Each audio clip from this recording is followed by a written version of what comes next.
السلام علیکم۔ میلاد کس کو منانا چاہیے؟ اس پوری امت کو جس امت کے لیے صرف امت محمدی صلی اللہ علیہ وسلم ہونے کے سبب اللہ سبحانہ تعالیٰ نے وحی فرمائی، جب تک میرے محبوب کی امت جنت میں داخل نہ ہو جائے تمام امتوں پر وہ حرام رہے گی۔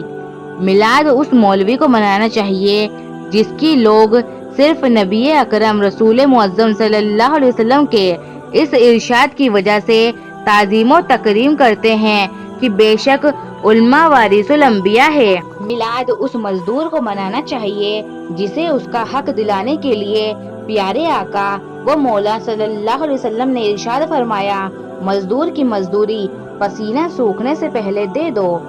میلاد اس غریب کو منانا چاہیے جسے بھیڑ بکریوں کی طرح بیچا جاتا تھا۔ یہ تو آقا دو جہاں صلی اللہ علیہ وسلم ہی ہیں جو ان بے کسوں کا سہارا بنے اور ارشاد فرمایا، میری امت کے فقراء مالدار لوگوں سے 500 سال پہلے جنت میں داخل ہو جائیں گے۔ میلاد اس یتیم اور بیوہ کو منانا چاہیے جن کی جان و مال کی لوگوں کے نزدیک کوئی حرمت نہ تھی۔ یہ تو شاہ مدینہ صلی اللہ علیہ وسلم ہی ہیں جنہوں نے ارشاد فرمایا، جس نے کسی یتیم یا بیوہ کی کفالت کی اللہ اسے کائنات کے دن اپنے عرش کے سائے میں جگہ عطا فرمائے گا۔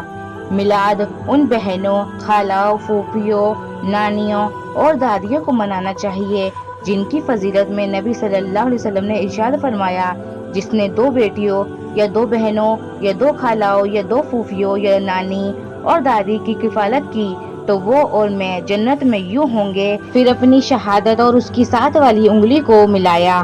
میلاد اس شوہر کو منانا چاہیے جس کا مقام و مرتبہ اس کی بیوی کو تعلیم کرتے ہوئے محبوب رب اکبر صلی اللہ علیہ وسلم نے فرمایا، اگر میں کسی کو کسی کے لیے سجدے کا حکم دیتا تو عورت کو حکم دیتا کہ وہ اپنے خاوند کو سجدہ کرے۔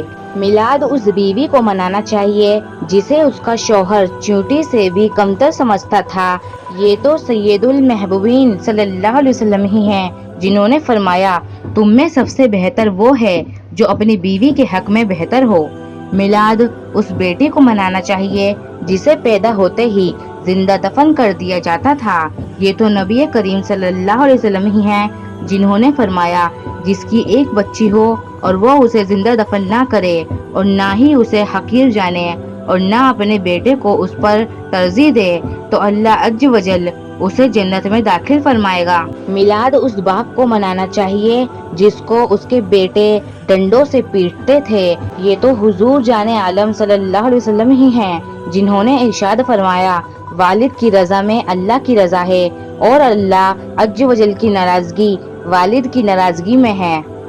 میلاد اس ماں کو منانا چاہیے جس کا اپنا بیٹا اس کے گلے میں رسی ڈال کر اس کو بیچ آتا تھا۔ یہ تو رحمت للعالمین صلی اللہ علیہ وسلم ہی ہیں جنہوں نے فرما دیا، ماں کی خدمت کو اپنے اوپر لازم کر لو کیونکہ جنت اس کے قدموں کے نیچے ہے۔